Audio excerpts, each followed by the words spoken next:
Thank you, Ashley, Joe, and Diane, our worship team today. And good morning and welcome to all of those of you who are joining us online today.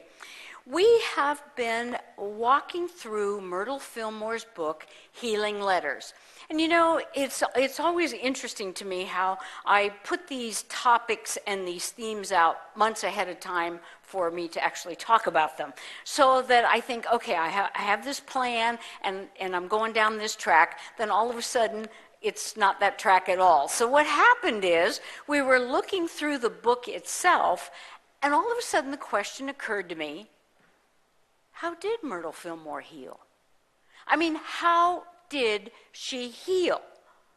With a kind of a systematic way. You know, did she eat grape nuts on Tuesday, only prunes on Thursday? She prayed on Friday. She ate fish. We don't have any way in which she talks about how she progressively worked her way through her own physiological healing.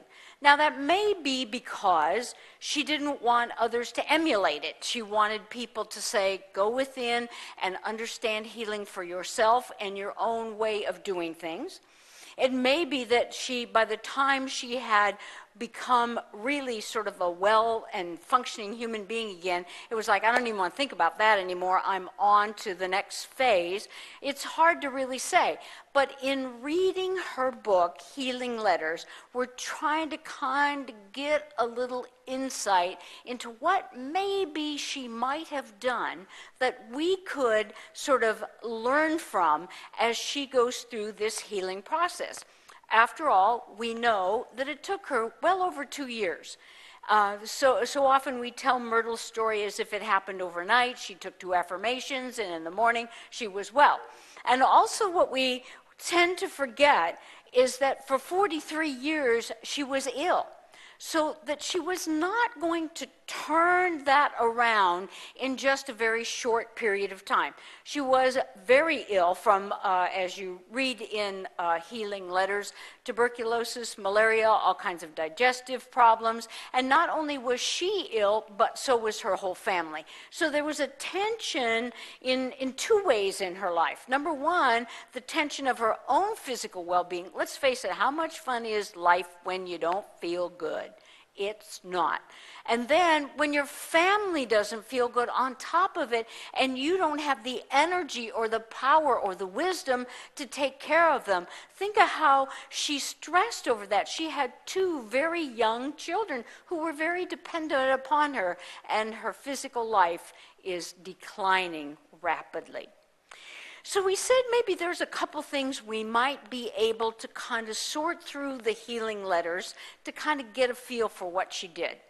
The first one is changing her understanding toward a new understanding of who and what God was. And this idea that eternal life was more than just a physical life, how it is in every cell and fiber of our body, that our bodies are intelligent life, and the ability to talk to that intelligent life and praise and give it thanks for the work that it does.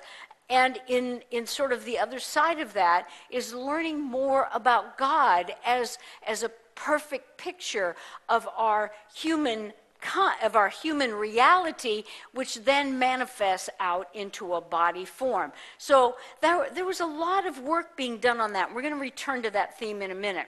The second one is changing her thoughts and the way she treated her body.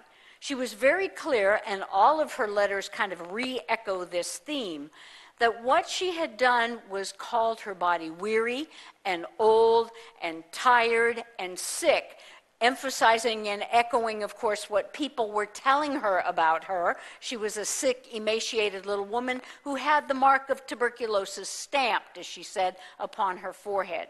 And changing that over all those years to realize how powerful, you know, just changing a thought from driving home. I want you all to drive home a new way today. I bet you I'll get 10 calls. You all lost. I don't know where I am, Marianne. I'm on Harvard. I should be on Yale. Because we are so used to doing what we do that we wear a rut literally in our brain. And when we begin to change something, 43 years she called herself sick.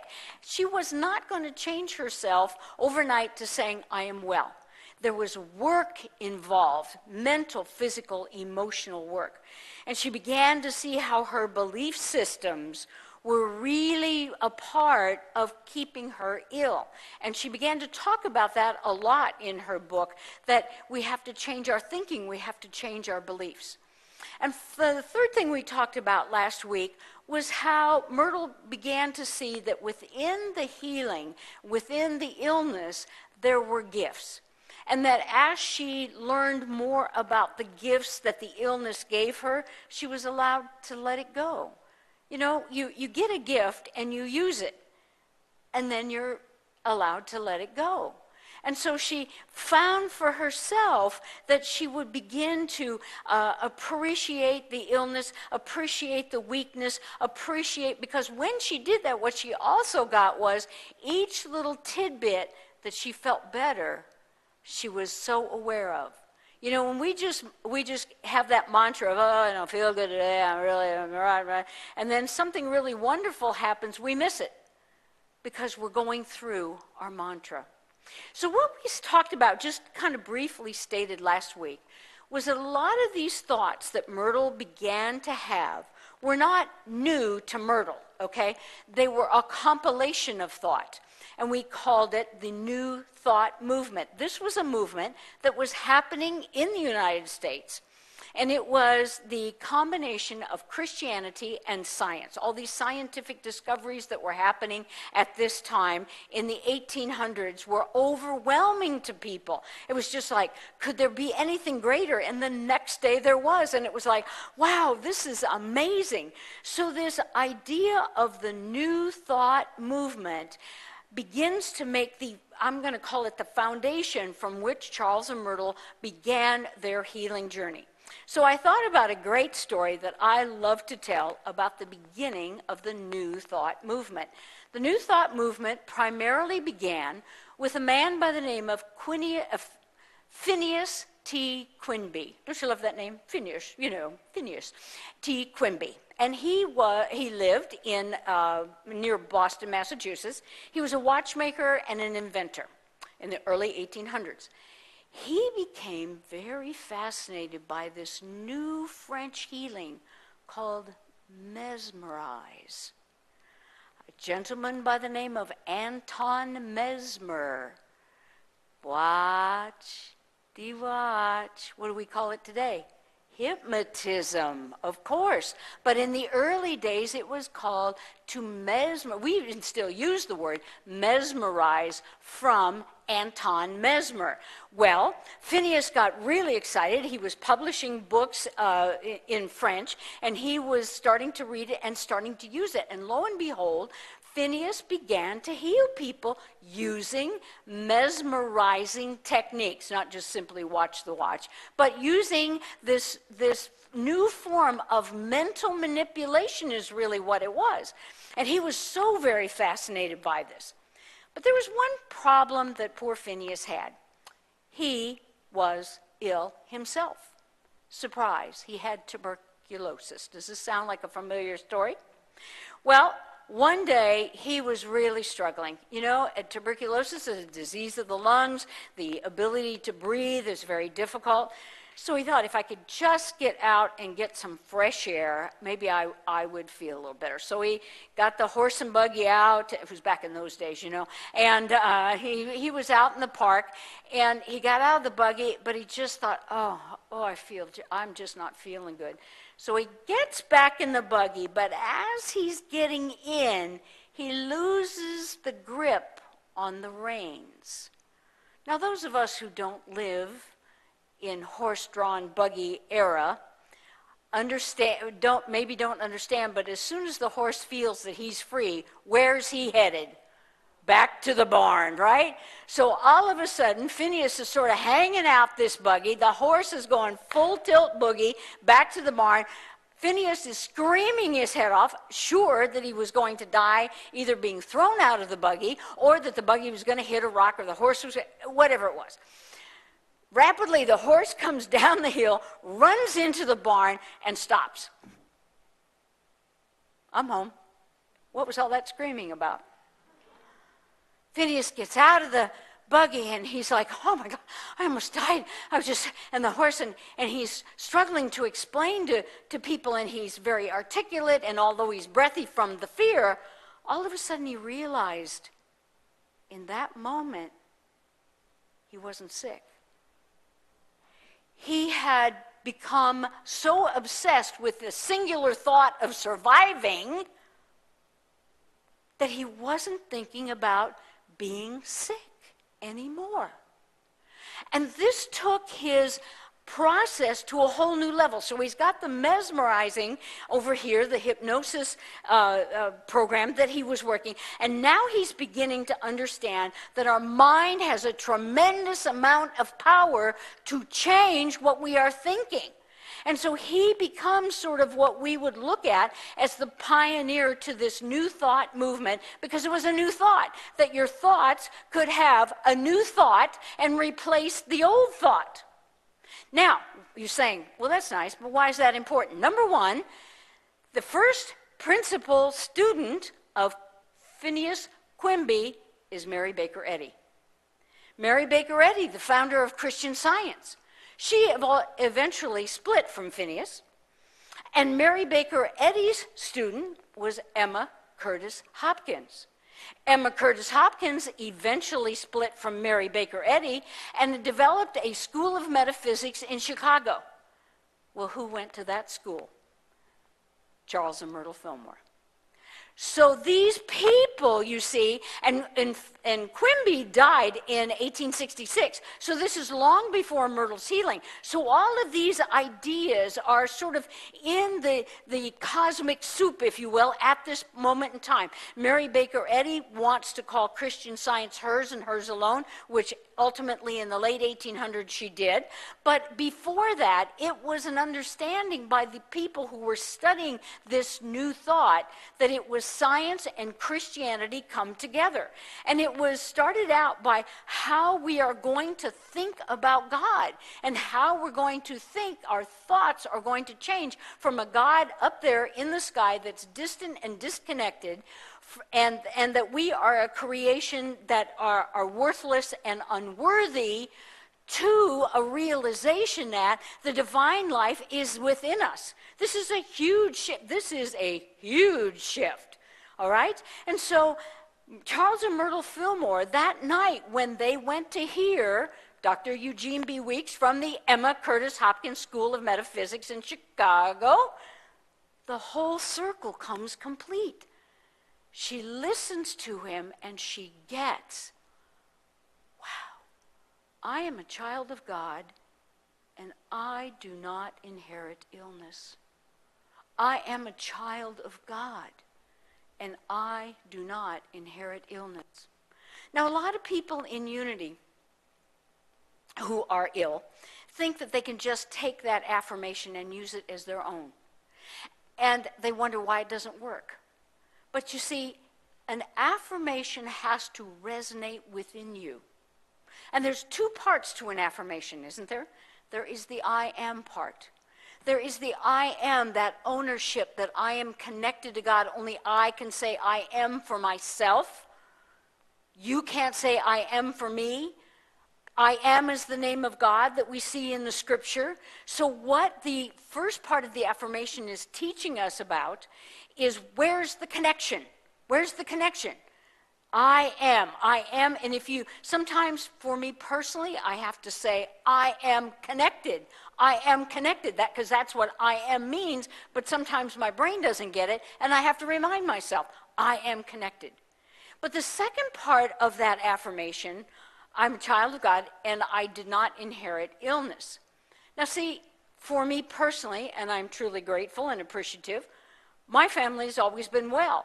So to say that I've inherited illness doesn't mean anything to me. I've inherited health, for which I'm very grateful. But I've inherited a bunch of other stuff because, well, I have a family, you know, as we all do. So you have to use an affirmation when we talk about affirmative prayer that has some sort of resonance inside of you where you say, ah, this is truth. That's what happened to Myrtle. She said, I get this. This is truth for me. I get this. And the power then begins to work inside of her.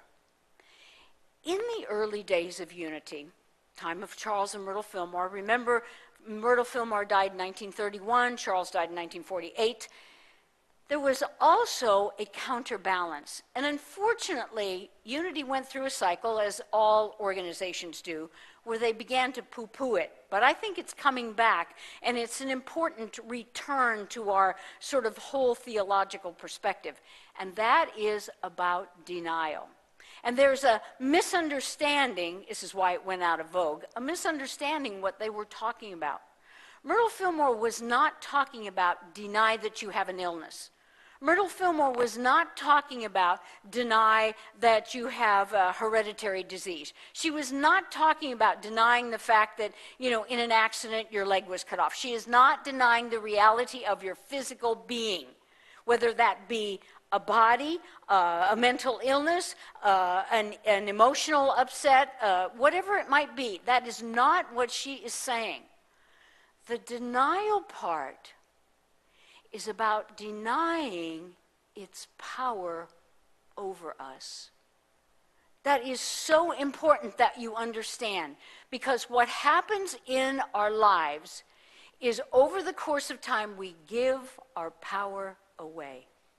And folks, we give our power away to the government. We give our power away to the medical community. We give our power away to the internet. We give our power away. We give our power away a lot on many different issues and many different things. So I say to somebody, how are you feeling today? I don't know, I'm going to Google it. We've given our power to Google. I mean, we don't think about it, but it's truth, because if I can't verify it on Google, then it must not be true. But what is your own soul telling you? It may not be true on Google. And so the first part of using affirmative prayer is understanding denial.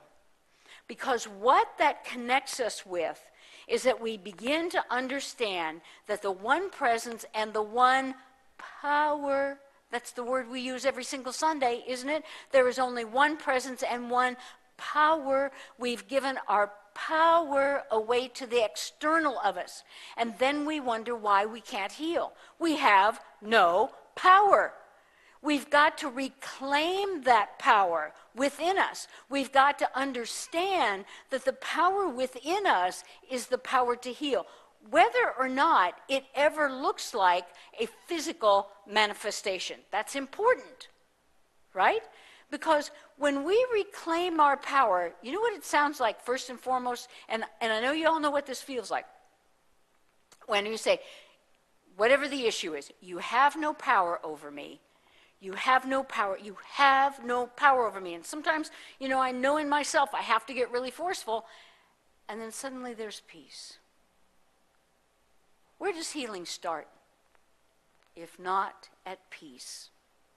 So what she's trying to say to us is so very important. Starting at the foundation, we reclaim our power. When we reclaim our power, then we use affirmative prayer, the I am statements. I am whole, I am healthy and well. Even though my body may not be exuding that at this moment. But the reality is, the reality with a capital R, not the little r that I'm looking out at or looking at the mirror at, behind every cell, behind every thought, behind every fiber of my being, I am connected to the one great power of God. And it is that power, as I hold it and as I call it forth and as I speak to it, as I love it, as I bless it, as I praise it, that's what she's talking about. And that's what Phineas Quimby did when he had this incredible carriage ride and he realized, I can only think one thought at a time. And that one thought at that moment was, survive this horrific ride. But he wasn't thinking about how sick he was. When we look at the story of Myrtle Fillmore, one of the things I think that is so incredible about her story is how she held firm to those thoughts. She denied the appearance. She denied that it had power over her. Day in and hour in, and every time she felt bad, and every time she couldn't breathe, and every time she couldn't get out of bed, and every single time. Can you imagine what a force of pure, not only will, I don't want to say will because it sounds like she was willful, but the intensity of her drive to get well. You know, often when we talk about wellness, I don't know about you, but I can be sick for about 2 days and then I'm really done with it and I want to take some medication. I want to go to the doctor, get a checkup, and they say, oh, you need this. Great, I'll take it. And not do the work. Now, please hear me. I'm not saying stop medication and, no. That's not what I'm saying. What I'm saying is there's a whole sub-level of understanding. There's a whole sub-level of power. There's a whole sub-level of healing and peace that we tend to ride roughshod over because we don't take the time, as she continually talks about, to go into the silence and just affirm, I am connected. The external has no power over me. That I have the power within me. I am one with that power. Feel those words in your soul. You know, when we start using that word power, when we're talking about ourselves, we can kind of tend to shy away from that.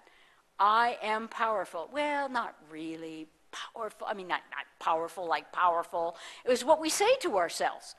But what she is telling us is that we need to be bold in it. Bold inside of ourselves to say, I am powerful. And I am connected to power, not the power out here, not the power that the world gives me, but the power that comes from knowing I am a child of God. I am a child of God.